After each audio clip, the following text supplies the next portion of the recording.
everyone. Welcome back to Moving Right Along, a Muppet movie podcast brought to you by toughpigs.com. It's the podcast where we watch Muppet Treasure Island 2 minutes at a time and talk about it a lot. I'm your host, Anthony Strand. And I'm your other host, Ryan Rowe.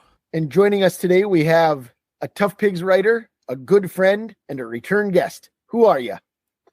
My name is JD Hansel. And Hey. I'm here to say it's lovely to be back here on MRA. It's the Caper Boys, me, Anthony, and Ryan, talking about the minutes when Billy Bones is dying. The gags are bonkers and the dialogue is great. We learn that all the pirates were Flint's first mate, but Billy had the map. Now it goes to Jim. So all the scary pirates are going to kill him. They break through the window. They burst through the door. Somehow I think they break the window some more with gorgeous puppets like Brule and Blind Pew. I'm not sure how you don't love it like I do. But one fan's trash is another's Muppet treasure, so I'm just happy that we're all here together. I can't rap as well as Anthony, but I did my best. This is now a requirement for every guest. Hi. To finish my introduction, I'm JD from Tough Pigs in the Great Muppet Fandom Panel, and I'm so happy to be back on the podcast. Thank you. Whoa. That was so that's what it's like to have it sprung on you, huh? Yeah. I mean, Anthony, you kind of knew that this was coming. Yeah, but right, this was right. a surprise, a birthday surprise for Ryan.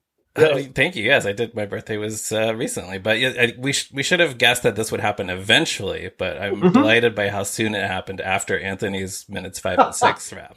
Oh, man. I should have thought of it sooner because I heard well in advance, but like before the episode premiered, that Anthony, it might have even been before you recorded it, Anthony, that you were going to spring this on Ryan. I can't remember. But Probably. Yeah. Yeah, you mentioned it behind the scenes on Fandom Panel, and so I was waiting for it. I was excited, and then when I figured out which episode it was, I mean, just by hearing it on the show, I was like, "Yes, it's finally happening!" And in fact, I feel like you kind of just covered everything, so we really can just end the episode. Yeah, that's right it. here. Good night. All right, so long. Good night, everybody. All right. No, what are this? What even are we talking about today? Minutes 15 and 16 of Muppet Treasure Island. In these minutes, Billy Bones gives the boys a map and then dies. Also, Blind Pew comes over with his friends. So now we're done. That's it. That's all that happens. We start with Billy Bones yelling at Jim to take the map Yelling of at old Jimmy, Flinty's Jim. Jimmy, Jim. Yes. Yes. And let's be clear. We start with a shot looking right up the dirty nose of the sweatiest man as he is in the middle of delivering the final blow of an absolute knockout. In my opinion, this is a killer joke. Let's go through it. The foundation of the joke is Billy mistaking Gonzo for Jim. That's not funny yet, but it's a really solid foundation. Billy grabs Gonzo by the nose. That's a pretty sturdy ground floor.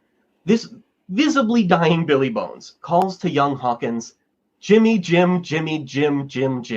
Now that's funny. Yes, And it is. he keeps talking to Gonzo. The joke keeps building. He's reciting a deeply earnest death speech to the weird little blue guy.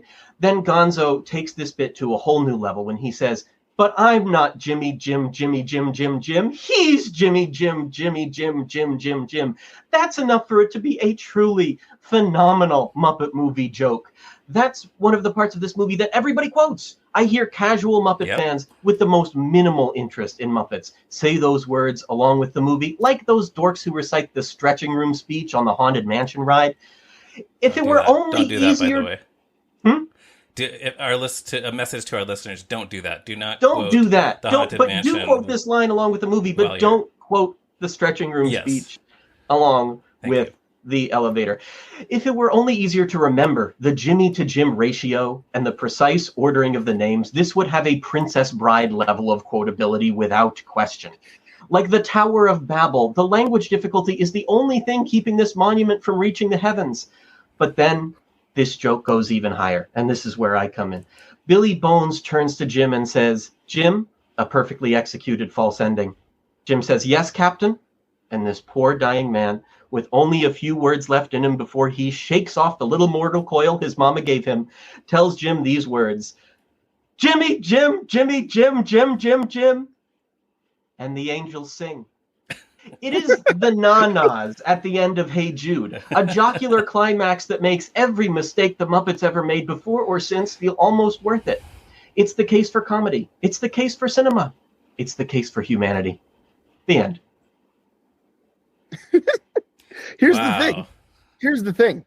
I'm not at all surprised that's not, like that is exactly what I expect from you. Like that's why it's beautiful. It was just like a joy to watch it happen. Yes. JDJ, you know? JDJ. Thank you. I hope you enjoyed that because I ran out of time to write a lot of other notes. We'll see how that's all. That's okay. We are not on a tightly structured podcast, as you know. As you can tell, I'm here to represent fans of this movie. Sure. For better or worse, I am a fan. I like this. Just so we're clear about the terms here, I like this more than you. That's going to be my angle. You've already had someone on who is a Muppet Treasure Island defender, right? I'm not the first one on. Yeah, it was my wife Roz was on last week. Yeah, and she specifically requested Jimmy Jim because she loves that joke so much. So yeah. It makes sense. I think if you're going to go about defending this, then this sequence is a really lucky one to get. Yeah. So and actually, as we discussed last week, so it's not a spoiler for our listeners, she was disappointed that some of the jokes in these minutes weren't like when she requested the Jimmy Jim moment. She was expecting some of the aftermath that she didn't get. And I was expecting to get some of the before stuff that I didn't get, but I am so happy that Roz was there for those. I am going to try to be everything that Roz would hope I can be for these minutes. Well, if you have thoughts on the minutes right before this, you can sneak those in too. No, I'm good. All right. I'm trusting Roz. Okay. I completely trust Roz. I don't trust either of you, to be clear. Let me... Wait, I have clearly stated that I like this movie considerably more than Anthony does. Okay, go on. Elaborate. How much more? You said you heard the first 3 episodes. We talked about that a bunch on those. Okay. No, I mean, the funny thing is, like, I find myself because other Muppet movies are so great, I find myself in the strange position of being like, yeah, I think this one is good. I would rank it as high as number 5 or 6, which doesn't sound like high praise. But when you think about some of the others, it's like, that's actually, that means something. In truth, I guess if I'm being really honest with myself, I am in a very similar position where I'm like, yeah, this one's really great. And usually it gets to be like number 4 in my ranking. And we'll talk about that at the end. That's true. Okay. I apologize. I'm going to react. I'm going to let the two of you host your own show like I should. Sure. Go ahead. So anyways, he says he was... Actually, I'm going to bring up something that you talked about in your rap, JD, because please. He says... Billy Bones says that he was Flinty's first mate. And then, as you alluded to, he says, we all were, Blind Pew and me.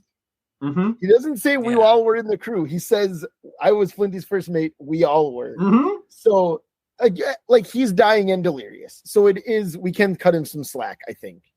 But I do like to imagine that this means that all 2 of them were both co-first mates. Like when, hey, you guys remember on Friday Night Lights season 3 when Saracen had to share the QB position with JD McCoy? I've heard that it's a great show, but I've never seen it. Okay, well, that's what I imagine this to be like. Well, I've never heard of this, and it sounds like a show that has a JD in it, so I really should be as familiar with it as I am with Heather's, but I'm not. Sure, yeah. You don't know what Friday Night Lights is, even? Like, you don't know what this is? No. Oh, this is a TV show about high school football in Texas? But what people always say is, it's not really about football. You'll like it. Trust me, it's not about football. That's what people always say when they recommend it. Here's the thing about Friday Night Lights. It absolutely is about football. But I don't care about that at all, and I still love the show. Okay. Like, the football parts are boring, like the fights on Buffy, but I still love the show. So that's how Stacey feels about the fights on Buffy as well. Yeah, it's the same thing where like they could just cut out the scene and put up a card that says this is the result, and I would enjoy it just as much. Yeah. It's just like 3 minutes where like things happen that I don't pay attention to, and then at the end they're like, well, we won the game, or well, I staked that guy, or whatever. Yeah. So. But saying we all were, that implies that it's more than just Bones and Blind Pew. That implies many different pirates or sailors were first mate. So, like, I don't know. Is that like first mate, second mate, third mate, fourth mate, fifth mate? I don't know how that works on a ship. This is what I have been imagining, is that everyone is the singular first mate. Right. That includes like Long John Silver. That's everybody. Yeah. Okay. All 14 of those guys who died in the opening number. Exactly. They're all first mates. Yeah.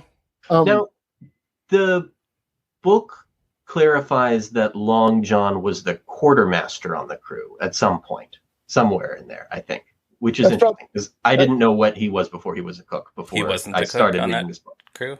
That's my understanding, according to my memory of the book that I have only partially read, entirely for my appearance on this podcast. Sure. I've been only reading it as we go, so like I haven't encountered Long John yet. You know what I mean? Right. But Billy Bones says, "Me old shipmates, they'll gully me for sure, and anybody else to get their mitts on that map." So all of the first mates are coming after him. And right. So everyone who's coming into the building is a first mate. Yeah. And yes, and then Rizzo says, "And gullying hurts, right?" Which I love that joke could easily be a Gonzo joke if he just said it with a positive tone. Oh yeah, Gonzo would be hopeful. Yeah, if he asked. But Rizzo's scared. Rizzo's like, that sounds bad. Did either of you look up the verb gully? No. Ryan did. Yes, I did. Merriam-Webster defines it as to make gullies in. So presumably this means like carving. I don't know, carving trenches or something similar to that. So if you're doing that in a person, yes, that would hurt a lot. Yes, it would. I don't want that done at all. No, but yeah, Billy Bones says, "Oh, a lot." And then he sends them to his sea chest for the map. But do they pull out the map? Is that what they find right away? They pull a Mary Poppins carpet bag gag here. Oh, I had carpet bag in my notes. Good. Yeah. We're all on the same page here. Before that, and I never fully appreciated this before tonight, I finally noticed Rizzo's head first dive into the chest. Yeah, that rules. That's great. It's a little bit more precise than just yeeting a Muppet. And I like the imprecision of just chuck a Muppet in the air and see what happens. But there is something about getting that sort of Scrooge McDuck dive into the stuff that I appreciate. I think when you were doing a feature film, you have more time to get a stunt like that. Precise, they probably they had the time to do it a few times. A few tries. Right, on TV they would have just thrown it. I think So we have the chest that's made of carpets. Yes, it's bigger on the inside. It is like Snoopy's doghouse, and Gonzo pulls out a shovel, first of all, a very long shovel. I think maybe it's an oar to a boat. I think it's an oar. Oh, that makes sense. Yeah. Okay. An oar, sure. And then Rizzo pulls out, they kind of look like Groucho glasses, but they have like lenses that look like eyes. They have little eyeballs. They have like eyeball lenses. But he's very excited to find these. He's very excited. And so am I. I mean, I love that. But also, aren't all Groucho glasses not really resembling Groucho at all, because they'll all have a mustache that looks like a real mustache, even though Groucho's is notably painted on. Right, that's the funny thing. Well, and especially in like the movie days, it was always painted on. Right. And so were the eyebrows. When he was but when he was on You Bet Your Life later on, he grew a real mustache, but only as a middle-aged man. So how long have the Groucho novelty glasses existed? Did you talk about that on the Caper season? We did talk about that on Caper. I don't know. We can go back and listen to that then. Go back to the episode entitled Groucho Glasses. And then tell us the answer. Season. Yeah. Yes. Have you guys been keeping an anachronism tally? We have not. No. That would be a good idea because it'd be high. Yeah. I meant to take the time to count them up before this, but I did not. But something to keep in mind for the future. Mm-hmm. It would be a sure way to get anachronism poisoning because they happen all the time. Yeah. And but so I was going to say though, Miles, my son Miles, who's 5, was watching these minutes with me while I was taking notes. And when Rizzo comes up with the Groucho glasses, Miles laughed, and then he said, "Why would that guy even have that? That's silly." I don't think it's ever occurred to me until just now that the glasses are specifically rat-sized. That's true. They are small. They fit They're on definitely Rizzo's too face. small for Billy Connolly. Yeah. Although maybe this would not be the case if I were sort of a wandering sailor with a sea chest, but I got a lot of stuff in my closet and various, under the bed, like just a lot of junk that I have no practical use for. So there's stuff like that for sure. That's true. own. And then, so we're saying this movie's unimpeachable, right? Oh yeah, we're finding a good defense for every single problem. Everything is justifiable. Okay, sure. So next up is a joke that I'm curious to hear what you think of it. And as we discussed in our Muppet movie season, in an earlier draft of the screenplay, they had a running gag where former United States Secretary of State Henry Kissinger, under Nixon and Ford, United States Secretary of State Henry Kissinger, noted war criminal, was to appear multiple times in the Muppet movie. This was a gag, and it didn't happen, of course. We don't know if he was ever even approached. Yeah, I don't think we know how far they went with it, but it's several times in the draft. Right. We know it was in a draft of the screenplay, but they didn't get him in there. But they do here get his book, Diplomacy, in Billy Bones's sea chest. What do we think about that? Well, first of all, I looked it up. I was surprised at how recent the book was when this movie came out. That book was published in 1994. I would have assumed that a book by Henry Kissinger called Diplomacy was from, I don't know, the early 80s. But sure, yeah, this was a pretty new book. Yeah, obviously Kissinger's problematic. I think it's funny to have a big book on some kind of boring, heavy subject matter in this pirate's sea chest, right? And to have Gonzo and Rizzo so amused by it. But it could have been anything. It could have been anything else. It could have been any other book, like something on, I don't know, it could have been A Brief History of Time by Stephen Hawking. Sure. Yeah, I think it needs to be something like this, because for whatever reason, just the look of the book, even though as a kid, I had no idea you had no idea what that was, right? But when I was watching this when I was, 12 or whatever, I still thought that was one of the funniest jokes in the movie, just because it's like, oh, that's the kind of boring political book that my grandma would have. And imagining Billy Bones sitting down and reading that is so funny. It's like, because that's the kind, like, books that look like that were at the time the crap in everyone's closet. Yeah. And it's like, who's entertained by that? But no, you're right. Actually, I do remember seeing this in the theater with my family, and my parents laughed at this joke when the Diplomacy book shows up. So I guess I thought, I was a teenager already, but I thought like, oh, this is a very grown-up joke in this Muppet movie. It feels like it. It feels like it's a joke that absolutely does not care whether or not the children get any of the specifics of it at all. And yet it's still fun for kids, in my opinion. Yeah, that makes sense.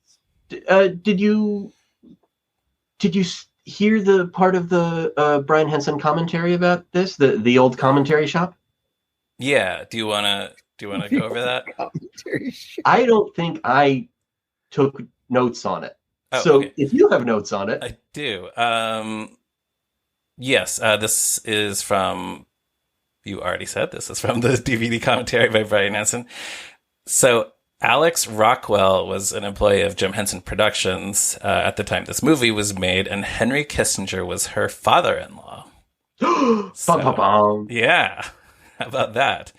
So they put this reference in, like this was a big part of the reason why they thought it would be funny to have his book, and they went through Alex Rockwell to ask him for permission to use the book in the movie, and he obviously said yes. Huh. Maybe all right. It was like, anything for my daughter-in-law. I don't know. It's like, anybody have a Kissinger impression? Nope. No, I don't. Okay. The way that Brian worded it was like, get rich little. So sorry, what is the in-law's name again? Alex Rockwell. Yeah, the way that Brian worded it was something to the effect of, so we made Alex get permission. Like, right. It like was like this chore aside. Like, oh, you're telling us you're related to Kissinger? Well, now you have to do the labor to get us permissions to do this inside joke in the movie. I think that's very, very funny. And I like the scene more now that I know more about it. Sure. Yeah, that makes sense. And then next one is they find the thing that they're looking for. Billy Bones' treasure map. Captain Flint's treasure map. Jim Hawkins' treasure map. Jim pulls it out and unrolls it. And Hans Zimmer does a lot of the work here. Because it's just like they strike a majestic chord. Look at this, the treasure map. Here it is. And then Gonzo's eyeballs turn into dollar signs as he says, "We're going to be rich." And then Rizzo's eyes turn into X's as he says, "We're going to be dead." I love that. Pretty good. I always like when they play with the puppets, physically. Like the little dot eyes when the camera flashes in Great Muppet Caper. Yeah. Anything like that. Did you pause and look at the map at all? No. I did. There's nothing funny, but there are some things that I never really looked at. Like there's some handwriting. It says, on a heading of 179 degrees, walk 112 paces from where the dead men hang high. So we can keep an eye out later in the movie to see if that's actually how they get to the treasure. When I was listening to the audiobook and I heard that line, I was like, oh my, where have I listened to this book before? I don't think I've listened to this book before. Why do I know? Do they say it in the movie? And then I realized I had just paused the other day on that shot for this podcast. That line of text is in the book? Yeah, the map, I think, is as described in detail in the book, I think. Cool. That's cool. Yeah, awesome. You talked about the score and how Hans Zimmer is doing so much work here. And it's true. He's doing a lot. And this is one of my favorite Muppet movie scores. And just one of my favorite movie scores generally. I think it's really fantastic. It gets stuck in my head all the time. But also, I will say that the way the scene is shot is doing plenty of the work here too. Because for pretty much this whole sequence, it's all Dutch angles. It's all angular. Like everything tells you cinematically that it's chaos and everything's off. It adds to the intensity. And then you get to these shots in the middle where Jim finally has the map, and it's a bit more upright for a moment before it goes back to being chaotic again. Like once he has the map, something is right in the world. And this shot in particular that you're talking about with the eyes, it really beautifully brings your attention from first the map to Gonzo, then to Rizzo, then subtly adjusts the camera's focus to Billy Bones, who's looking intensely at Jim. So all the most important elements in this scene are highlighted, and you know exactly what everyone's thinking and feeling. That's pretty cool for a shot that a less ambitious director would make two separate effects shots and then a cut to Billy Bones. Like there's a much simpler way to do this when they already have the difficulty of we have to map these illustrations, whatever they're doing for the eyes onto the puppets. That's hard enough that they easily could have said, well, then we'll set up our shot of Gonzo, set up our shot of Rizzo, and then cut to Billy. But no, like this is a really complicated layered shot. Yeah, you're right. It's well done, and I think it's pretty typical of a lot of the cinematography in this. Like Brian doesn't have as much space to work with on the boat as he has in the town of London in Christmas Carol. Right. But he eats up whatever he has. Sure. Yeah. I'm so glad you're here for this scene. Just because you're paying attention to all this stuff that I try. We don't always remember to. Thank you. We're too tired and burned out.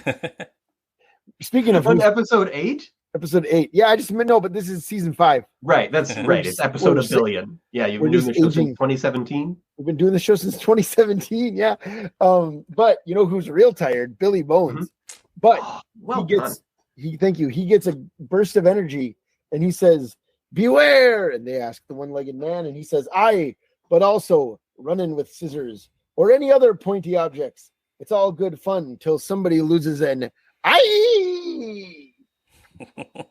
I think I'm pretty sure I read somewhere, I don't have this written down, but I'm pretty sure I read somewhere that was a Kirk Thatcher joke. The part about running that checks out. Yeah, the part about running with scissors is kind of silly, but then I think adding the all good fun until somebody loses it, that's what really makes it. Yeah, that's the thing. That's what saves it, I think. Yes, because I think the scissors thing is not funny. Like I don't like it at all. Wow. Yeah. Fascinating. Because normally Kirk R. Thatcher and I are two men who both love the Muppets, but have very different sensibilities, generally. Mm-hmm. Sure. Very different. But here, for whatever reason, in this one very Kirk R. Thatcher joke that Brian also highlights as very much his joke and his kind of joke in the aforementioned old commentary shop, I'm still so totally with him here. And I guess, again, I don't know how much of that is nostalgia, because when I saw this as a kid, I was from the beginning, I thought that joke was very funny. Sure. Yeah. And I just still am delighted by it. Whenever the line starts, I like the first part of it. I like the initial setup of, here is someone giving what is supposed to be a dire warning, and it's that warning you always got as a kid. Yeah. No, conceptually I get it, but and it is the same kind of joke that they do later with spoilers, with the pirate singing, before we lose our tempers, we will always count to 10. Yeah. But it still works for me completely. I agree with you, however, that it is definitely elevated by the which at that point now it's like we're completely in. And that was my favorite part as a kid. My favorite part now, we've reached a Muppet Caper level of comedy. And you have to have all the parts of that joke for it to really be funny. For it to land, right. And I do agree. I don't know. Maybe nobody wants to hear why I don't like jokes in this movie. I don't know. We can just move. I want to hear. Who cares? I care about you, Anthony Strand. I want to hear. Thank you. No, to me, it's one of those jokes in this movie, as there are many. I've talked about some of them, that just feels like we're doing a serious scene. Oh, right. This is a Muppet movie. We need to have jokes. What's a joke? A joke is the dying man talking about, but I don't know, running with scissors. Sure. In a previous scene, you complained that there were not enough jokes in a 2-minute span. And now you're complaining that there is a joke in a scene that is also has some drama in it. I tried to get out of this, Ryan. If we don't, whatever. Anthony, I'm just trying to understand. Let's just cancel this podcast, I think. Okay. Because that's it. We're done. That's just shut it down. No, I'm just trying to understand your approach, and I know that you're trying to understand my approach. What is true is that I want Muppet movies to have funny jokes in them, and I think there's not enough jokes, and this joke isn't funny, are the same complaint. Like I don't think I need to be like, oh yeah, they tried, they wrote a joke, they wrote insert joke here. Okay, good job. Great job, everyone. Here's your paychecks. Like, no, but whatever. Like I've said many times, I want people to like this movie. Good. You think that's funny, JD? Great. I wish I did. I know. That's why I don't enjoy being like, oh, this script. I know that you don't enjoy doing this. Fire it up. It's okay for you to feel what you feel, and we can all tell that you're okay with us feeling what we feel. Yeah. Because you have yet to divorce your wife. So I love my wife. That makes all of us feel accepted here, no matter what opinions we have. That's true. She does love this movie a lot. All right. Keep whatever. Sorry, where's the edit point here? I mean, this is great. This is a great conversation about that all came from one joke that I think is maybe the funniest joke in any Muppet production, and Anthony Strand is that true? Understandably thinks. I think it's maybe one of the best ones. Funniest joke, maybe? Like it's like in the top. That's fascinating to me. For me, it's very much high up there, and again, a lot of it is because of the delivery. Sure, sure, of course. Yeah, Billy Connolly's a pro, of course. Yeah. But the context here is that, how do I describe this? Wow, I didn't think about how I would approach talking about this joke. The context of the joke is that Billy Bones is sending Jim off with warnings for his last words. And so the idea that one of those warnings would be the most banal, sure, am I even pronouncing that word correctly? Right. Would be just the most boring, boring warning.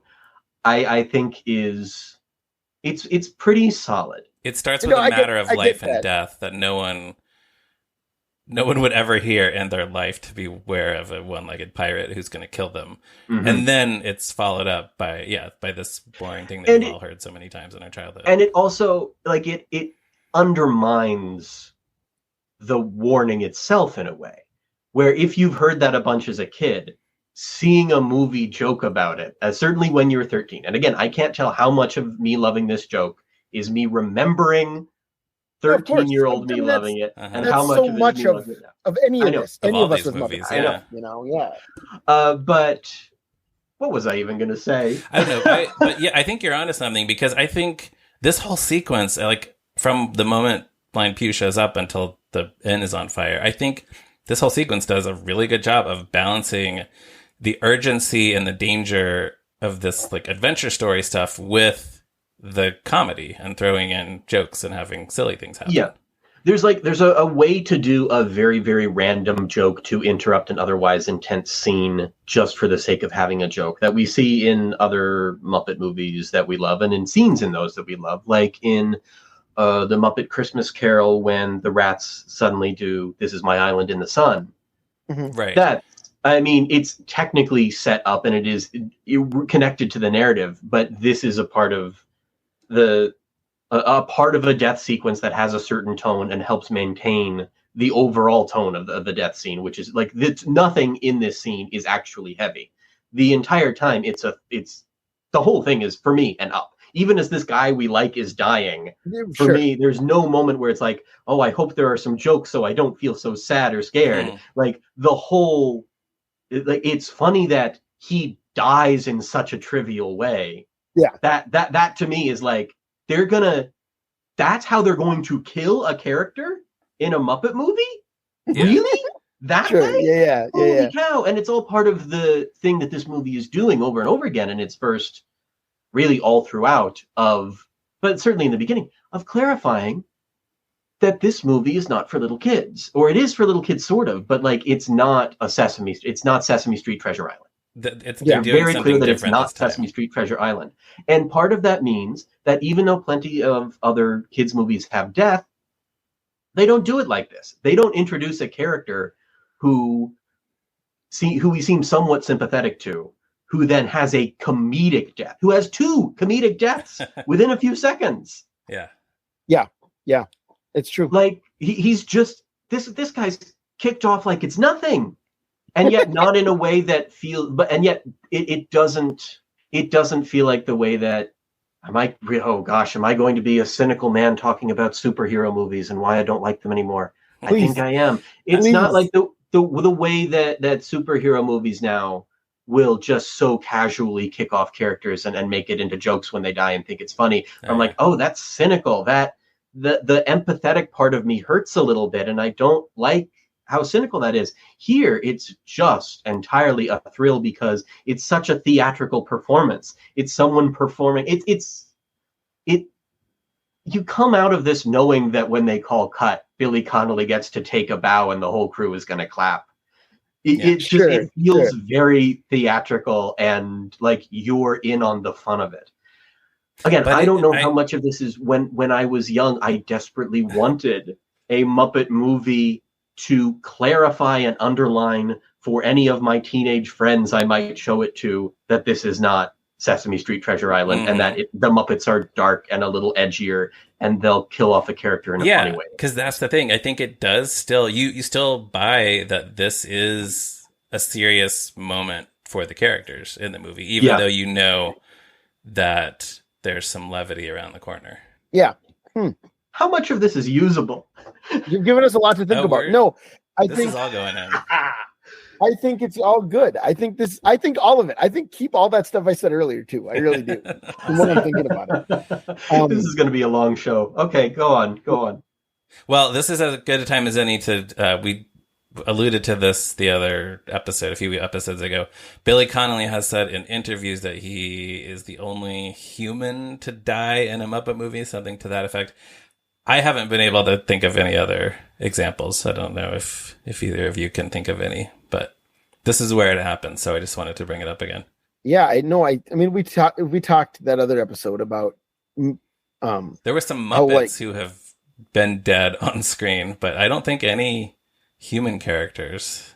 Right. Well, I mean, there are, like, in the Christmas Carol, there are characters mentioned as being dead, right? But nobody dies on screen. Like that's what you're saying, right? Like, we don't see Scrooge's death. We hear that he has died in the future, or whatever. You know, he doesn't have a death scene. We don't see Scrooge's sister Fan at all. I think it's just like, you had a sister, my nephew's mother, or whatever, right? Okay. Like, So he's right. It feels like the kind of thing where someone who likes the Muppets but isn't really into them would casually say that. And anyone who thought about it would go, well, no, he just doesn't know about this, this, and this. And then I try to think of the counterexample, and it's like, I got nothing. Yeah. Yeah, I don't think it happens. Chris Cooper gets hit on the head with a bowling ball in Muppets, but he's still alive, even though that we did. Someone in the Discord, and I don't remember who it was, pointed out that we don't actually know if Professor Craftsman, Mel Brooks in the Muppet movie, survives or not. I mean, we see him slump over, but it doesn't seem like we see him, he's still alive and riveting. I don't want to believe that Kermit the Frog murdered Mel Brooks, even if he is a Nazi. I mean, right? It was self-defense, but still, yes.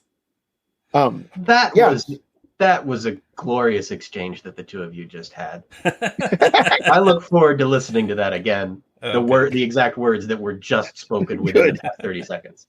Good. So now Billy Bones falls quiet. He is well and truly dead. And then Rizzo, I think another very famous line from this movie, right, is that Rizzo kind of starts to shake, and then he yells, "We're standing in a room with a dead guy!" And then he freaks out, and then Gonzo freaks out, and then Jim freaks out, and they all run out of the room. I was keeping an eye on Jim this time around, and he's doing the same kind of like comedy, like Lou Costello, scream and run around when you're terrified. For sure. Like that, he's keeping up with Gonzo and Rizzo. It's very funny. Right. And you know who else noticed it was, again, Miles, when we were watching this. He laughed, and then he goes, I wrote it down. I'm trying to find the wording. He laughed, and then he said, Jim, Jibbity, Jim does it too? That's silly. Because Miles, if he refers to the character Jim Hawkins, it's always some variation of Jimmy Jim. Always. That is great. Good. That's just what he calls him. Yeah, that's just what his name is. Because that's easily Miles's favorite joke in the movie. But yeah, he noted right away that Jim does it too, and that's what made him laugh. So it's a great scream. I couldn't tell if it was actually him or if someone had to loop the scream the way that sometimes screams are looped. But it feels very genuine. Yeah, it's a hilarious face, hilarious noise. Yeah. So they run downstairs, but as they reach the bottom, a window gets blown out. May I pause? Please. Yeah. About the running down the stairs. Yes, I'm going to be this specific. Mm-hmm. So Jim runs in one direction as they come out of the room, while Gonzo and Rizzo run toward the stairs. And I don't think Brian Henson says anything about this in the old commentary shot, but I wonder if they switched out Kevin Bishop for a stunt double here, since the human in this shot has to run really fast down a staircase that is only partially built. They got to have most of that staircase, or at least some of that staircase, but not there for the puppeteers. Oh, yeah, it's probably modular, right? So they could take pieces in and out. Yeah, we don't usually see puppets running downstairs like this, and with a human's legs showing in the same shot while turning a corner in the middle. I think it must have been a very hard shot to do. Huh? Yeah. You're right. But it may very well be Jim Hawkins, and the joke just might be he ran in the wrong direction and then had to be corrected, which is not a funny joke. That it is a dumb joke, but I am always a sucker for that. Okay, cool. Somebody running off screen and then someone else saying, it's that way. I don't know. It's very lazy. It's dumb, but I always laugh at it. You must have loved the introduction of Matt Vogel's Kermit the Frog. Oh, yeah, he did that, yeah. I'm following my dreams, and then he goes off and says, "Oh, my dreams are over here," something like that. Yeah, he says, "I'm headed this way," and then goes, "Actually, it's this way," and goes in the other direction. Wow, so that was just to please you, Ryan. I guess so, yeah. Just so you would be completely on board with the new Kermit from the beginning. It did, yeah. Did it work? It worked, yeah. So they run downstairs, and as they reach the bottom, a window gets blown out, and then another window gets blown out, I think. Mm-hmm. I think that's what's happening, is two windows in a row. And then the door bursts open, and who's back? It's Blind Pew, but this time he has his buddies with him. He has the whole Pew crew with him. And who do we got? We got Black Dog. We got Brule from Fraggle Rock. Yeah. And is that it? Is there one more? There's another one whose name I can't remember. I don't know if I ever knew the name of the other one that looks like a Grouch from Grouchland, but isn't. Oh, yeah. Do you know, Ryan? No, I didn't even write down Brule. So, yeah. I'm let's figure this out so that can be my new favorite Muppet. I don't want it to be, but we focused on a very hyper-specific character that I realize now is an image that's burned into my brain. So I could make that my Mr. Curly Twirly. It's Why like not? Jared. Yeah, exactly. Yeah, I don't know anything about that. I've never fixated on an obscure Muppet character. Sure, of course not. I didn't. Everyone be sure to follow Anthony at Durwood Clapper on Blue Sky. It's funny because I wasn't even thinking about that. I was thinking about the oral history of Mo Freckles, a 10,000-word article I wrote for Tough Pigs. I was going to say, you've got two. I've got two, and to a lesser extent, the Gingerbread Man. I wrote a very long weekly Muppet Wednesdays about a fake like behind the music-esque history of the Gingerbread Men for some reason. From the Gingerbread Man number in what episode of the Muppet Show? It's the Don Knotts episode. Don Knotts, 201. Right. Yeah. There are two types of Muppet fans: those who call it 201 and those who call it Don Knotts. Yeah. You know. Yeah, it's weird that I did not call it Don Knotts. That's very strange. In any case, it's interesting that you've got the 2.5 characters, and then Becca's got primarily Prairie Dawn, but secondarily, and now seemingly in a pretty close second, Betty Lou. I feel like Betty Lou's on the rise, frankly. Yeah, Betty Lou's on the rise. And I mean, as the distant third, the comparable to Gingerbread Men, maybe Farley? Yeah, that's probably right.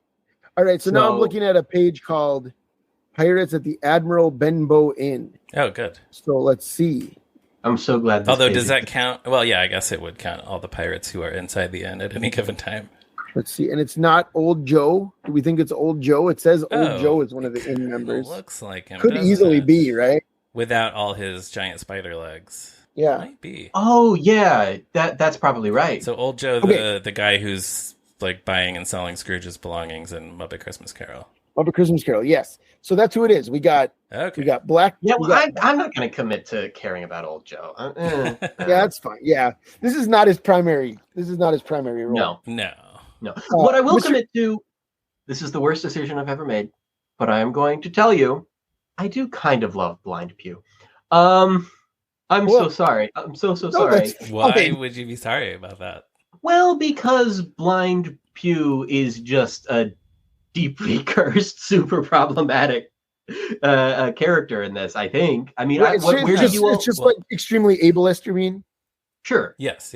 Where did you land in your Blind Pew discussion in previous episodes? Like, what were your feelings about the character? Basically, that he's really cool looking, but the treatment of him as a blind person is both problematic and I think unfunny, but I don't know. Ryan, I don't want to say. I don't want to put that for in sure. But yeah, we mostly just talked about how we like the puppet and Jerry Nelson's performance. Cool. Blind Pew is probably my favorite puppet ever built. Like I love that's reasonable. Yeah. I loved this character so much during my childhood and teenage years, and part of that was because I didn't understand how messed up this character is, and I thought he was extremely funny at the time. Part of it, though, is that the puppet on its own is kind of perfect, and I know you've already talked about it, but let me... No, by all means. Be more needlessly specific. So, first, he's very Muppety, but specifically he reminds me so much of my favorite Muppet, Tamanella Grinderfall. Oh. He's a full-body villain that also works as a live hand puppet with a creepy, toothy grin and a fashion sense that is at once regal and raggedy. Very Tamanella, in my opinion. Like, everything about this guy is like continuing the legacy of Tamanella in a way. I love a Muppet that works well as both a silly character and a scary character at once. There's an interesting chemistry in that dynamic that's really exciting. And this execution of that comes with so many bold design choices, from his extreme asymmetry to the feathery gray hair that seems to be made of the same type of feather that's in his hat. When I first got into building puppets as a kid, it's because I wanted to work up to someday building a pirate puppet like this guy. I never did, but the dream lasted a few years, and it was a nice dream. The second point, Blind Pew is also very creaturey, as I imagine you talked about. He looks like a combination of a Skeksis and a Mystic, but not like the things at the end of the Dark Crystal that we're supposed to believe are a combination of the Skeksis and the Mystics. Heck no. Forget those guys. They should have turned into this. I'm saying at the end of the Dark Crystal, they all should have turned into Blind Pew. Yeah, I would like it. I would love it. Think about this. Let's put it all together. So Jim Henson once said that Tamanella was probably the best Muppet they'd created by the time they were doing Frog Prince. I very much agree. Great puppet, great character. It's a shame that Jerry Jewell retired from puppetry so soon. He killed it. And this is continuing that legacy of the best Muppet, according to me and according to Jim Henson. So fight me. Now, you're trying to be antagonistic about Tamanella Grindefall, a character everyone loves. Yeah. I know. Like, I've never heard any negative word about her. I hate to disappoint you, but nobody's going to fight you. I know. It would be great if they did, but no, it's fine. It's fine. It's great. My point is that this is bringing together the best of the Muppets and everything that we would hope the creatures would culminate in as a puppet. And as a character, I mean, representing the darkness of Jim Henson's worlds, representing the comedy of Jim Henson's worlds, representing the way that Jim Henson's work was often problematic based on my rewatches of The Muppet Show recently. In a way, this character represents the legacy of Jim Henson. And when you think about it, this character also represents Muppet Treasure Island in its darkness, in its comedy, in its problematicness. It's the encapsulation of all that is Muppet Treasure Island. So by the transitive property, Muppet Treasure Island is the legacy of Jim Henson. Whoa. Okay. It's a terrible argument, I know. I'm sorry. But sometimes I do feel that way. No, but it's one of those things, JD, where this is the second time now in this episode, and I've heard you do this many times, where you have like developed this monologue that is like a perfectly composed, brilliantly delivered monologue, but like there's nothing important. Yeah. No, well, none of this is important. Let's be clear. Sure, none of this is important. But my point is, there's nowhere to go except to be like, yes, sir. Great job. You say that's an interesting theory because it is. Yeah, to be clear, I love it. I love to hear it. And also, I'll be clear. I don't know if I actually believe what I just said, but it was an interesting thing to think about and write about, and so I did. I do wish I could figure out how to approach being on a podcast in a way that was more like rapport friendly, where I would say a thought and then you all could build on that thought. That would be a great way to conduct a podcast. Everybody has their own style, and you got yours. So yeah, it's great. This and that's is my cube, and I'll never get out, and it's fine. That's why we love having you on the show. Thank you. Yeah, of course. So next in this movie, though, Blind Pew does some stuff. Well, can I bring up something really briefly, hopefully? Blind Pew, when he bursts in, says, Billy Bones, trick or treat. Yeah, that's what I was about to say. Oh, okay. So go ahead. No, you were going to talk about the history of trick or treat. Yeah, it just got me wondering how anachronistic this is. I looked it up too. Right. So the history of trick or treating is obviously part of Halloween, which is tied to various like religious and cultural festivals, which are centuries old. All Hallows Eve and Samhain. I don't even know if that's how you pronounce it, but that's a Celtic festival. But I found an article on, once again, Merriam-Webster's website about the origins of trick-or-treating, and they cite the research of an etymologist named Barry Popick, who discovered the earliest uses of the phrase trick-or-treat in print are from Canada in the 1920s. So definitely anachronistic for, this takes place in 1759 is what the annotated book says. But still, wow, trick or treat in the 1920s in Canada. I would have thought it was older than that. So the article that I found at National Geographic dates it to 1917 in Canada, but that's not much. That's not much earlier than the 20s. So they may apparently they were saying it, but it wasn't in print yet. Yeah, that is a mention in the Sault Ste. Marie newspaper, the Sault Star, Sault Ste. Marie, Ontario. Okay. A city that is best known to me for being a stop in the board game Ticket to Ride. Oh. If I'm being honest. The North America map of Ticket to Ride. Okay. Yeah. Well, if we have any listeners there, we'd love to hear from you. Yeah, by all means. So yeah, it is anachronistic, and more so, like you said, more so than I would have guessed as well. But now we hear a different voice. A different pirate speaks up. It's Black Dog. It's our buddy Black Dog. And he says, "Don't try to hide, Billy. You know what we want." And it's Kevin Clash. This is Kevin Clash. Yeah. And that would be significant anyway. But let's not forget, this is Kevin Clash's first line in a Muppet movie. Yeah, that feels weird, but it's true. He didn't work on Christmas Carol, even though he was like an important Sesame guy at the time and had worked on Jim Henson Hour and Muppets at Walt Disney World and Muppets Celebrate Jim Henson and a bunch of stuff. But he did not work on Christmas Carol at all. Even though I once falsely told some journalist who was doing an article on Muppet Christmas Carol and consulted me as a Muppet expert. And I was like, oh yeah, it was all the guys getting back together. Frank Oz, Jerry Nelson, Kevin Clash. And then later I read the article and I realized like, oh no, Kevin Clash isn't in that movie. Yeah, he's not in it. Yeah. So this is Ryan, I'm sorry, but that's a pretty significant factual error. I know. That it was you've a mistake, just read. But it was. So I'm afraid I'm going to have to give you a little present. It's the black spot. Oh no. It is. And on a mistaken page, an error-filled page from Sesame Street Unpaved. Oh boy, yeah. I've torn it out of a book that means a lot to me. Yeah. Oh wow. Because I'm pretty sure that's what you're supposed to do with the black spot. Your personal copy of Sesame It's true. Unpaved. It's a copy that I got at the Henson Carriage House on Jim Henson's birthday last year. Wow. This is specifically the page that says "The Muppeteers" in bold letters at the top before describing all of the Muppet performers' characters on Sesame Street. So that's for you, Ryan. I'm so sorry. So JD has given me the black spot. That means JD is going to kill me sometime in the near future. You don't know when it's going to be. I could wait a very long time. Okay, I hope you do. So this is a deep cut for Tough Pigs podcast enthusiasts. But I got to be honest with you, JD. When you said, "Ryan, I have something for you," I was 100% expecting you to pull out a swoop foomer. Yeah. Happy birthday, Ryan.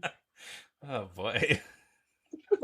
What else do you have in the bag of tricks? So were you just waiting it's a sea chest. for That's JD's sea chest. Oh yeah, right. Yeah, that makes perfect sense now. Were you just waiting for some moment in this podcast recording when somebody was going to say something that would be enough of a grievance for you to pull out the black spot, or what was your plan there? I didn't know which guests you had on in previous episodes, and so I didn't know if it had been mostly critics of the movie, and so if it had been pretty much all negative guests up until this point, because for what it's worth, I sort all human beings into the categories of is pro Muppet Treasure Island or is anti Muppet Treasure. That's not true. I don't do that. But that was still my thinking. Is I thought I might have a gag I could do at the beginning where I'm like, I'm giving this podcast the podcast's death sentence. It's each of you is getting the black spot. Ooh. So I tore a second page out so I'd have one for Anthony. I wasn't sure. This is the Harvey knee slapper page. I was going to say, there he is. That's a page that says whatever happened. Is that Simon Soundman on there too? No, at the bottom. This is a dead looking Mr. Johnson. Oh, weird. But had he disappeared? Like, I feel like he was still in sketches. So that's a page of like Sesame Street Muppets who have come and gone. Yeah, he's called Fat Blue here. Right, I remember that. Long-suffering Charlie's restaurant customer who always has the misfortune of getting the eager-to-please Grover as his waiter. Played with tolerance by Jerry Nelson. It's so weird that they called the character the type of anything Muppet that was used for the character. But hence why... Internally, I think they did sometimes for years, and I think the only reason why Sesame has actually started calling him Mr. Johnson now is because of Muppet Wiki. I'm pretty sure that's true. Yeah, that would make sense. There's only one sketch from the classic era where he's addressed as Mr. Johnson. That would make complete sense. The reason why I grabbed this page that was mentioned in the very extensive errata section. Mr. Librarian, am I saying that word correctly? Because I think I've only read it and never heard someone saying it. Yeah, okay. I didn't. The Muppet Wiki really gets into the depths of just how wrong Sesame Street Unpaved is about so many things. In this one, the Harvey Knee Slapper sketch has him interacting with Ernie, even though it was not Ernie in that segment. So it was like an Anything Muppet or whatever. And I wanted to do the Harvey Knee-Slapper page because I guess I've latched onto that Muppet at times as one of my... Great. He's one of my guys where, like, whenever I'm doing a very me thing where I take a bit way too far like this, involving Harvey Knee-Slapper always just feels like the appropriate thing to do. So did we have any further thoughts about these minutes? This is the first appearance of Black Dog, right? Yeah, that's the first appearance of Black Dog, yeah. And the first appearance of Kevin Clash, as we established. Right. I'm so sorry for totally derailing that, please. No, it's funny that you started talking, like, I was like, this is Kevin Clash's first appearance in a Muppet movie. And then we started talking about Sesame Street for other reasons. Oh, yeah. That's what I think is wild. I don't think I remembered that Black Dog was one of the flying monkeys in Muppet's Muppet's Wizard of Oz, and then later apparently appears in the Gulag in Muppet's Most Wanted. Oh yeah, I knew he was at the Gulag. The picture on Muppet Wiki of him in the Gulag, they kind of made him a little prettier than he is. He doesn't have the same. He doesn't have the same eyes, right? Yeah, he doesn't have those kind of. Is he wall-eyed? How would you? I don't know if that's even a polite way to describe somebody's eyes. And I think they also took out his scraggly teeth from this version of the puppet. So I like him though. I like this puppet quite a lot. Oh yeah, he's such a scary character. Yeah, really intense. Yeah, and I like the way he says, "Where are you, Billy?" Yeah, that's good. As he like throws furniture, essentially. He's knocking chairs he throws a chair. Yeah. And so, like, honestly, there's just a lot of chaos here. Gonzo and Rizzo lock themselves in a room. Jim runs back upstairs, but as he does, a human pirate bursts through yet another window. Yeah. Which is startling. Yes. Like, I had no memory of that. No, I didn't either. During this sequence. It's right after Jim gets just past the window, like by an inch. Like almost hits him, yeah. It's so intense. It's good. And I think, again, as I said at the top of the episode, or wrapped at the top of the episode, I think it's the same window that was broken before, and this is a continuity error. It seems like it, yeah. I don't have a clear sense of exactly how big this inn is. Yeah. If things can be bigger on the inside in this universe, who's to say how many floors there are? At the Benbow Inn. At the end, yeah. Yeah. But yeah, so then the last thing we see here basically is that Jim pounds on a door and yells Mrs. Blavaridge's name. And then we see her bounce up in bed very much like a Jack in the Box or a marionette. Like she has this like weird puppety energy as she sits up, which I really like. It's that thing you see in movies that nobody ever actually does when they wake up. Yep. Right, they just like sit up real fast. Yeah. But she doesn't. Then we cut back, and Black Dog says, "There's no," and that's the end. There's no further dialogue in this scene. All right. So, any other thoughts about these 2 minutes? What do we think the line is? What's the line going to be at the end when it's finished in your next episode? There's no universe. Sunshine when she's gone. Yeah, I like that. Could be there's no room in the inn. It could be. This one's not a Christmas movie. That's true. Okay, then how about there's no business like show business. Business like show business. Like no business I know. Okay, here we go. Ethel Merman is in this one. Cool. She's back. Oh, wow. Ethel Merman is a pirate. Ethel Merman's back. By back, I mean that she was on the Muppet Show, I guess. I mean, also, pirates would want to steal the show. Yeah, that is true. That is steal true. That extra bow, and bow is part of a ship. I almost wrote down a joke about this, but never really figured out how to finish it. Yeah, stealing that extra port and bow. Good, we did it. Anyways, I don't know. There's words in there. There's some words involved. All right. Ryan, any other thoughts about these minutes? I have a little bit from the June 1st, 1994 draft of the screenplay. When they find the map in this draft, Rizzo's eyes do turn into X's, but Gonzo's eyes turn into stars because Gonzo is saying adventure, excitement, and Rizzo is saying doom, death. And I think the final version is better. It's not bad, But yeah, the final version is better. I agree. Yeah, I like that they did a little, polish on it, and it came out better. Also, it veers a little further from Gonzo's character, the changes that they made, because it seems like there's being very, very character inspired in the original that you're describing, and then have Gonzo be interested in being rich, which he never really has been before, to my recollection. Oh, that's true. Yeah, I mean, he's excited to find a treasure map, but yeah, you're right. We don't usually think about Gonzo being so interested in money. Well, it's funny because if Rizzo wasn't freaking out about dead, the rich thing could be Rizzo's too. He's traditionally the greedier character. Oh yeah. And then also that line is followed in the draft by Gonzo asking Rizzo, "Are we in the same movie?" And then, as listeners may recall, in this draft, Captain Smollett owns the inn and lives there. So in this sequence, when all the chaos is happening, we also see him awakened by the noise. And he tells... Jim tells him. Jim comes to Captain Smollett's room and tells him that Black Dog and Pew have come for the treasure. And then the pirates find Jim in Smollett's room and attack him. They kick Kermit across the room where he... quote, sprawls humiliated. Good. So, I think it makes a lot of sense that they just cut all this stuff with Captain Smollett being at the inn. But I don't know if anybody wants to see Kermit kicked across the room and sprawled humiliated this early in the movie. Yeah. All right. So I got a few things from the strange case of apologies to listener Eric. I got a few things from Strange Case of Dr. Jekyll and Mr. Hyde.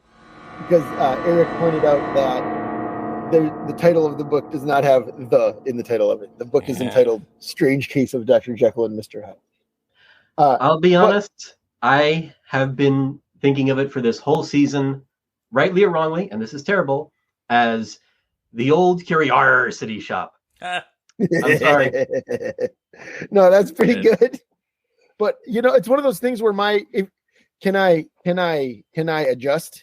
Please, because my instinct would be curiosity shop, right? Sure, there's R in that word, but you think it's funnier? If it's double R's, you think it's funnier if it's double R's? What do you mean? Like cure? There's already an R, but I'm ignoring it to add an You think it's funnier to take the R that's already there, ignore it, and then add a superfluous R, and that's the joke? Ooh, interesting. How should this joke be built? If it's not sufficient for it to be, let me think. Well, you're assuming that it has to be R, right? That's the point you're starting from. Yeah, well, it has to be R. Something becomes piratey in nature when an R sound is added, but it does have to begin with something that is an ah sound. Then the R can be added to make it piratey. And so curiosity shop to me doesn't sound piratey. But if it because was... Because pirates don't say they say right. R. If it was the old curiosity shop... They do if they're not comfortable with public speaking. Good. That's funny. Okay. Do with that what you will or what you won't. I'm just going to keep calling it the Strange Case of Dr. Jekyll and Mr. Hyde. But I do appreciate the input. Of course I do. You must know that. Of course. That's what I'm here for. But in the novel Treasure Island, two of these pirates are at the end. And it's Black Dog actually is a character name in the novel. Yeah. And he arrives at the inn before Blind Pew does to intimidate Billy Bones. They actually have a pretty intense fight, the two of them. And then he leaves. But then, as we talked about last week, Blind Pew then shows up to deliver the black spot and all that stuff. Also in the novel, Billy Bones doesn't give Jim anything. He tells Jim to take his sea chest to Dr. Livesey's office, and then he dies. So it's specifically like, take my belongings to this doctor. It's not, Jim, I want you to have my treasure map. In fact, Jim doesn't discover the map until he, Dr. Livesey, and Squire Trelawney are going through the chest. The word map is not in the book until they discover it in the chest at the doctor's office. Yeah. It feels wrong. Yeah, this feels better because you have to introduce the thing that everybody wants. Yeah. Yeah. Right. And because it gives Jim a call to either accept or refuse. Yeah. Right. Yeah. And he accepts it because that's what happens in movies. It's a movie, yeah. Refusing the call, what a waste of time. They should just they should cut it out, throw it away, never show it again. That's my opinion about refusing the call. Waste of time. This movie more or less cuts it does. Yeah, Jim's into it. Yeah. Like Rizzo's there to refuse the call constantly until he realizes he can make money from a cruise from the call. Yeah. Right. He's not even the hero. No, he's not even, except of the cruise portion. Right. All right. Hey, JD, what's your history with the movie Muppet Treasure Island? I saw it as a kid. I don't know in what order I saw the Muppet movies, but this one must have been reasonably early because it definitely had an impact. To me, it's pretty essential to the way that I view the Muppets for a long time, even though we've established on this podcast before that I'm a caper boy. Mm-hmm. I was a founding member. As are we all. I, for a while, was whatever we decided to call people whose favorite Muppet movie is Muppet Treasure Island. I think we were going to call it treasure seekers, treasure hunters, something. Yeah, like that. Treasure hunters. You came up with this in a Facebook comment somewhere, and it was very clever on your part, and I don't think I built on it. But yes, for a while I was that. Yar. And again, I think it was just because I was born in the same year as when this movie came out.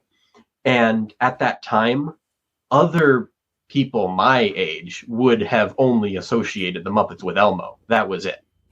Of course, that's the Elmo Mania year, 96. Yeah. But even still, even when we're talking years later, when I'm in high school in like 2011 or before that, it was certainly before they started promoting the 2011 movie. Everyone my age only had Sesame Street really as their frame of reference for Muppets because, like Nickelodeon wasn't really airing the Muppet stuff on TV by the time I was able to even take that in. Like, the Muppets were just for babies as far as anybody knew. And then here comes this movie that I must have thought was mature at the time, even though it's obviously not. But it does very much cater to the 14-year-old boy who desperately needs to prove to his friends that this Muppet thing that he likes can be kind of cool, kind of almost edgy, but still in a safe way, cheeky. It has a darkness to it. And the humor can be irreverent, and it can have a sort of devil-may-care spirit. Like, this captures the chaotic energy of the Muppets really well. I mean, I still feel that, like, if the Muppet movies were Beatles songs, which they're not, but bear with me. I love it. I'm all in. The Muppet Christmas Carol, that's like Let It Be. This spiritual experience that's like really deep and moving and powerful for so many people and just so lovely and beautiful. But then a little bit later on that Let It Be album, you've got I've Got a Feeling.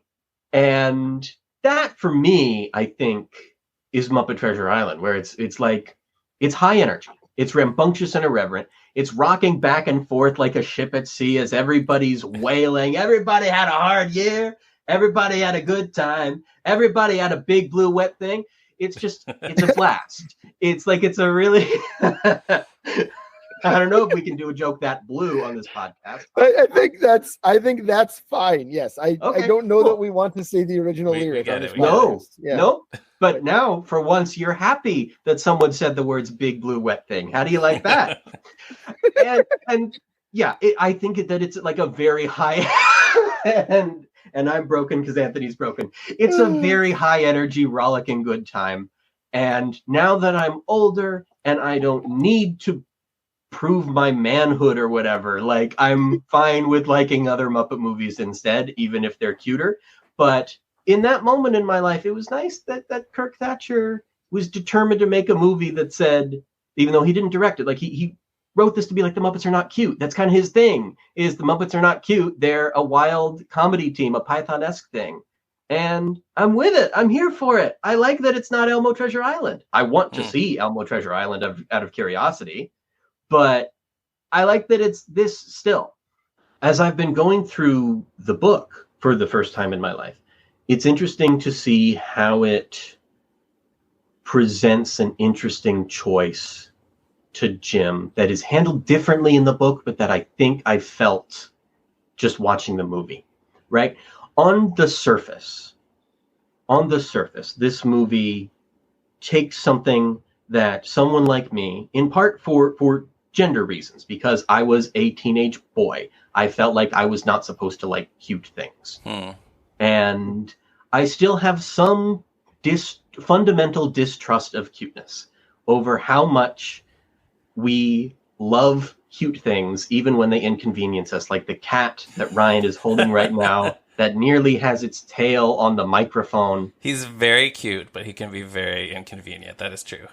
And the power that cuteness has over us to make us love things when maybe we still should love things, but you know what I mean, where it's like we love it for purely aesthetic reasons. That's always kind of crept me out. So I've never been into the Muppets for the cuteness, and I don't know how much of that was immaturity, how much of that was gender stuff, was just the feeling of some need to be more masculine. Where was I going with this? Shoot, I had a good point. And even when I was thinking about this earlier, it involved cats. So I should be on track right now. I'm just so interested that you're talking about it in terms of cuteness, because for me, in the brief window of time when I was a little hesitant to let my cool high school friends know that I liked the Muppets, it wasn't so much about that they were cute, but like, will they think that this is something for little kids that I'm interested in, that I shouldn't be interested in because we're grown-ups now? That was part of it. But the cuteness, adorableness of it, I think, may have also been a factor. Yeah. And I think I wanted to seem a little bit like I was a man. I was never committed to masculinity in any significant way. I was always very clearly a nerd.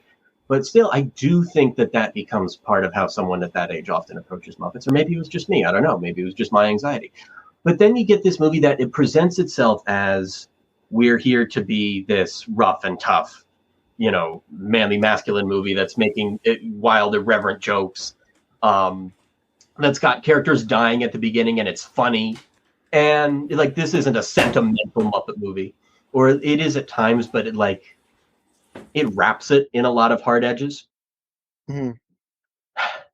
And then you look at the story itself, and it's about a boy who sees all of these people in his life, particularly in Long John, who seem cool. At first, especially in the book, it's very clear he does not like the captain.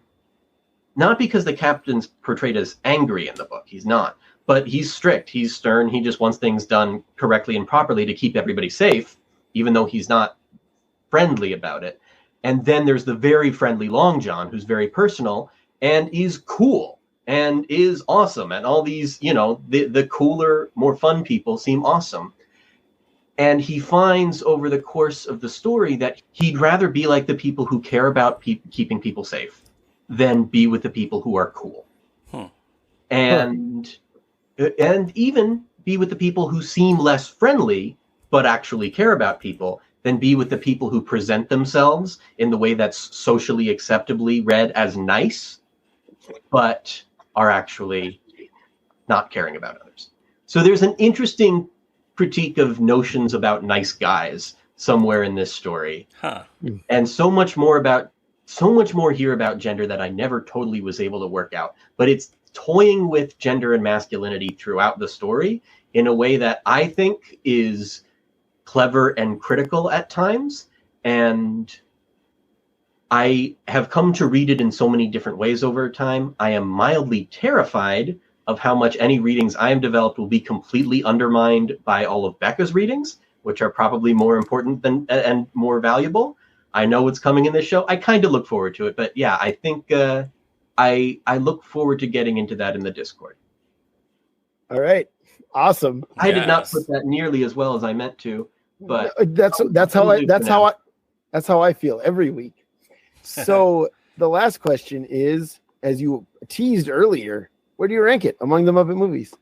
As it now stands, with Caper always being my number one, and somehow Christmas Carol having risen to the number 2 position, I think, over time. I think so. It always gets shaped by whatever movie is currently being discussed on this podcast. Huh. But for right now, I've been thinking about Treasure Island so much and enjoying this movie so much. I think it's rising to third temporarily. It's not going to stay here because usually the Muppet movie is a close second or third to Caper. Mm-hmm. But for right now, I think Treasure Island's number 3. Cool. All right. Okay, well, I think that brings us down to the end of another one. JD, thanks again for coming on. Truly, always a joy. Oh, great! I'm so glad.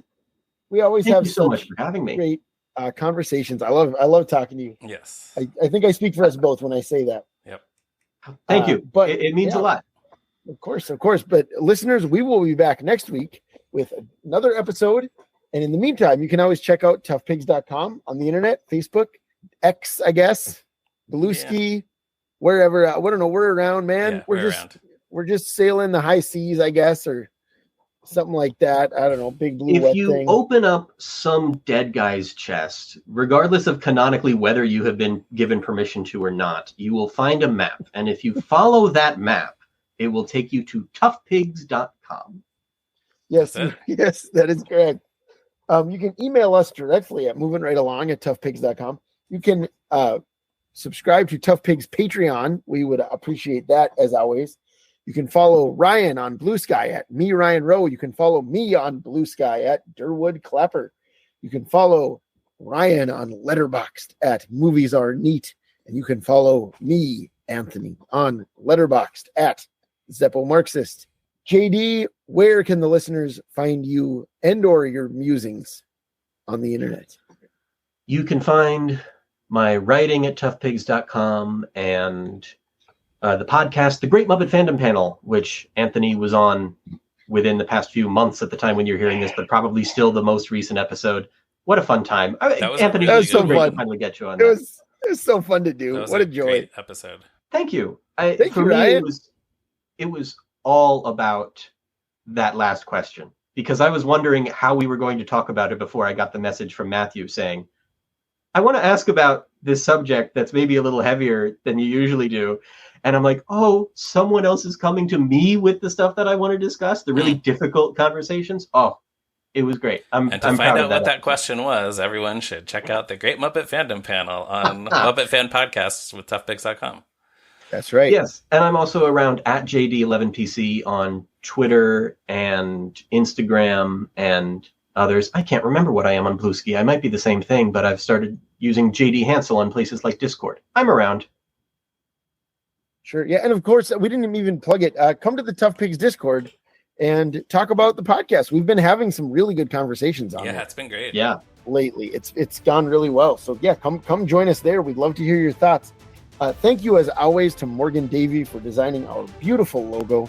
And thank you to you, listener, for giving us a positive review about how much you like this show, even though you love this movie and think that I need to stop having opinions on it.